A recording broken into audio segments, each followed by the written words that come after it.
Hello everyone, welcome back to my channel. So আবারও আসলাম আপনাদের জন্য নতুন একটা রেসিপি নিয়ে। আজকের রেসিপিতে থাকতেছে খুবই লাবণ্যময় ও স্বাদ নারকেলের দুধ দিয়ে কাঁঠালের রেসিপি। সো আজকে আমার কাঁঠালের রেসিপিটা দেখার জন্য সবাই আমার ফেসবুক পেজে লাইক করুন, আমার সাথেই থাকুন। আসসালামু আলাইকুম, সবাই কেমন আছেন? আশা করি সবাই ভালো আছেন। স্বাদ ও স্বাদের গল্পের সাথে আবারও আসলাম আপনাদের জন্য নতুন একটা ভিডিও নিয়ে। আজকের ভিডিওতে থাকতেছে নারকেলের দুধ দিয়ে কাঁঠাল রান্না করে দেখাবো। সো নারকেলের দুধ দিয়ে কাঁচা কাঁঠাল দেখার জন্য সবাই আমার সাথে থাকুন। এখন আমি যাচ্ছি চুলোতে রান্না করে বাকি উপকরণগুলো দেখাবো।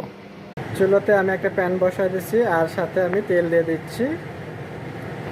তেলটা গরম হয়ে গেছে, আমি পেঁয়াজ দিয়ে দিচ্ছি।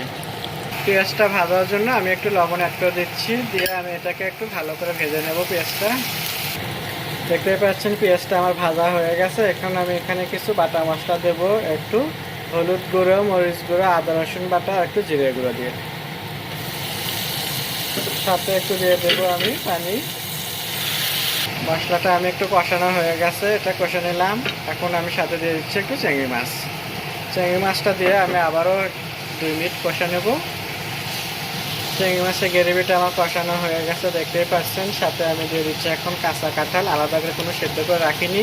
এটা আমার ডিপে ছিল, ডিপ থেকে বের করে পানিটা দিয়ে আবার ভালো করে একটু ধুয়ে নিচ্ছি, নিয়ে আমি এটাকে এখন এটা দিয়ে আমি ভালো করে একটু মিশিয়ে নেবো এইভাবে। তো দেখতেই পাচ্ছেন চিংড়ি মাছ দিয়ে আমি কাঁঠালটা কষানো হয়ে গেছে। এখন আমি সাথে দিয়ে দিচ্ছি নারকেলের দুধ। নারকেলের দুধটা আমি পরিমাণ মতো দেবো। তো ধরেন 1 কাপের মতো আমি নারকেলের দুধ দিলাম, দিয়ে আমি আবারও ভালো করে মিশিয়ে নেবো এইভাবে। মেশানো হয়ে গেছে, এখন সাথে দিয়ে দেবো একটু গরম পানি। এখানে পানির চেয়ে নারকেলের দুধের টেস্টটা কিন্তু বেশি আনতে হবে, এর জন্য করে আমি নারকেলের দুধটাই একটু বেশি দিয়ে দিলাম। এখন আমি এটা ঢাকনা দিয়ে খুবই ভালো করে এটা রান্না করে নিয়ে নেব। সো ঢাকনা দিয়ে শুধু রেখে দিলেই হবে না রান্না, সো মাঝে মধ্যে কিন্তু একটু নাড়াচাড়া দিতে হবে, নাড়াচাড়ার মধ্যেও টেস্ট আসে। সো দেখতেই পাচ্ছেন কাঁঠালের কিন্তু মনে হচ্ছে যে একটু সিদ্ধ হচ্ছে, সো আর একটু হবে। তো আমি আবারও একটু ঢাকনা দিয়ে এটাকে রান্না করে নেব। এখানে দেখতেই পাচ্ছেন আমার কিন্তু কাঁঠালের কিন্তু ঝোলটা কমে আসছে, আসার পরে দেখতে পাচ্ছেন মাখা মাখা একটা ইয়ে হয়েছে। সো এরকম আরেকটু আমি এটাকে তেলের উপর তুলবো, একদম এটা মাখা মাখা আটা আটা হবে, কারণ ওটার টেস্টটা খুবই ভালো লাগে। নারকেলের যে একটা ফ্লেভার থাকে কিংবা টেস্ট থাকে, ওটা সুন্দর খুবই, ওই সময়টা খুবই ভালো লাগে। আর এটা যদি কাঁঠাল যদি আরও বড় কাঁঠাল হয়তো বাড়তি, মানে এই যে এখন এখানে যে ইয়েগুলো দেখতেছেন, এটা না থাকে যদি শুধু মানে বিচি বের করে যে ওয়াটা করে, ওই ওয়াটা দিয়ে যদি শুধু এটা করতে পারেন আপনারা, তাহলে খুবই মজা লাগে ওটা, কারণ খুবই আটালা হয় আর ওটা খেতেও একটু স্বাদ লাগে, একটু হালকা মিষ্টি মিষ্টি থাকে। সো আশা করি আপনাদের এটাও ভালো লাগবে।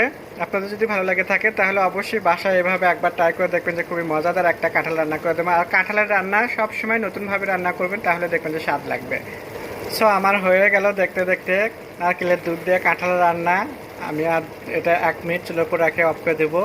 সো আপনাদের যাদের ভালো লাগবে তারা আমার ফেসবুক পেজে লাইক দিয়ে রাখবেন, নতুন নতুন ভিডিও দেখার জন্য আমাকে সাপোর্ট করবেন, আমার সাথে থাকবেন। সো সবাইকে ধন্যবাদ, আল্লাহ হাফেজ।